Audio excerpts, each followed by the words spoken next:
Hello friends, welcome back to Management Study with channel. In today's module, our topic is Management Process and Functions. Introduction. Management is the process of getting things done efficiently and effectively through and with other people to achieve the goals of the organization. So friends, here we need to know the difference between efficiently and effectively, which are also known as the management concerns. And these are the two words which will be repeated in every subject of the management. Efficiently. It relates to the use of all inputs in producing any given output. Efficiency is the ratio of useful output to the total output. Effectiveness. The degree to which objectives are achieved and extent targeted problems are solved. So, in total, we can say that efficiency means doing the things right, whereas effectiveness means doing only right things. So efficiency means friends getting the most output from the least inputs. Effectiveness means attaining organizational goals. In other ways we can say like this. Efficiency means resource usage. Effectiveness means goals attainment. So the management strives for low resource wastage which gives them high efficiency, and they strives for high goal attainment which gives them high effectiveness. Definition. Management is a distinct process consisting of planning, organizing, actuating and controlling, performed to determine and accomplish the objectives by the use of people and resources. Friends, this is a picture of management process. Actually, a process is nothing but the conversion of inputs to outputs. Here we are giving men, money, materials, machines, methods and markets as inputs to the management process, and during the process we are using management functions such as planning, organizing, staffing, directing, controlling, budgeting to convert my inputs into the outputs. What is the output here? That is the organization's objective or the goal. So to reach the output, I'm taking my men, money, materials, machines, methods and markets as input and processing it with the management functions, and I'm reaching my objective or goals, which will be the output of the management process. So very simple friends. Inputs we are giving, and during the process we are using our management functions, and then we are getting our output as objectives and the goals. Now, what are management functions? Friends, here we are very familiar with this acronym called as POSDCOB. So, POSDCOB is an acronym which means planning, organizing, staffing, directing, controlling, reporting and budgeting, which was first coined by Luther and Lindahl. Now, we will discuss about each function in brief.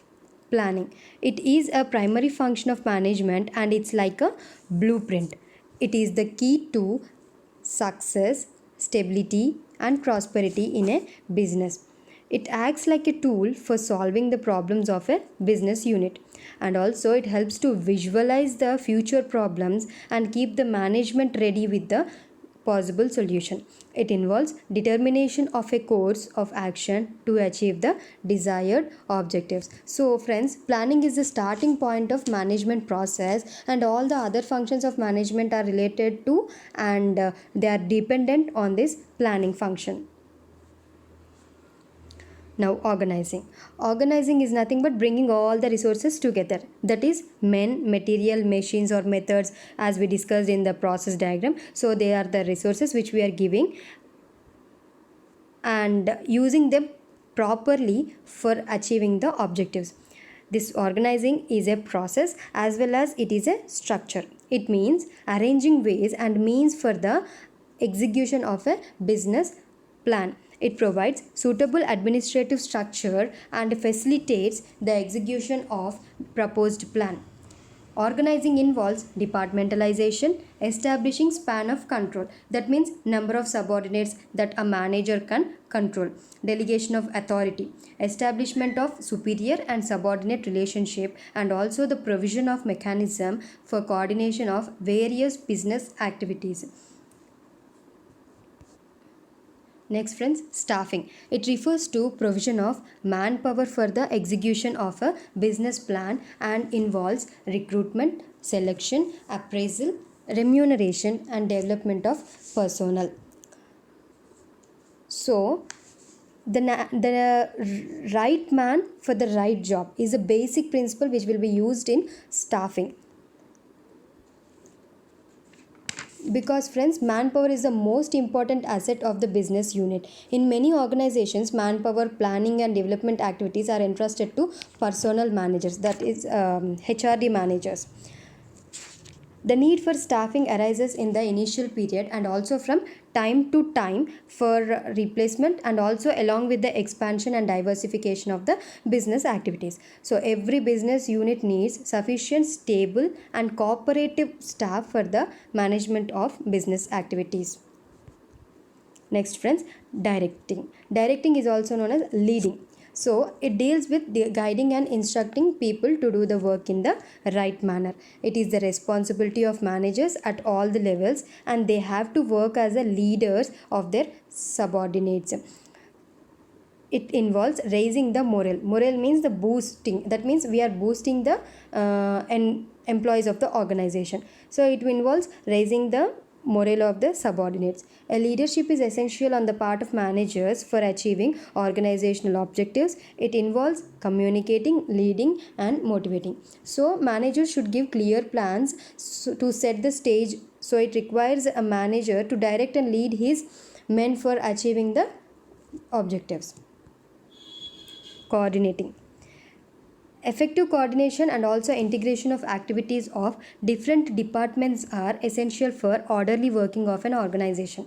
A manager must coordinate the work for which he is accountable, and it gives clear-cut directions to the activities of individuals and departments. It also avoids misdirection and wastages and brings the unity of action in the organization.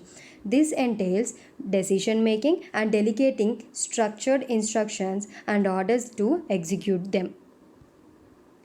Reporting. Reporting involves regularly updating the superior about the progress or the work related activities. The information dissemination can be done through records or the inspection. Budgeting. Budgeting involves all the activities under auditing, accounting, fiscal planning and control. So that's all friends for today. Hope you all like this video. Please like and subscribe the channel for the latest updates. Thank you.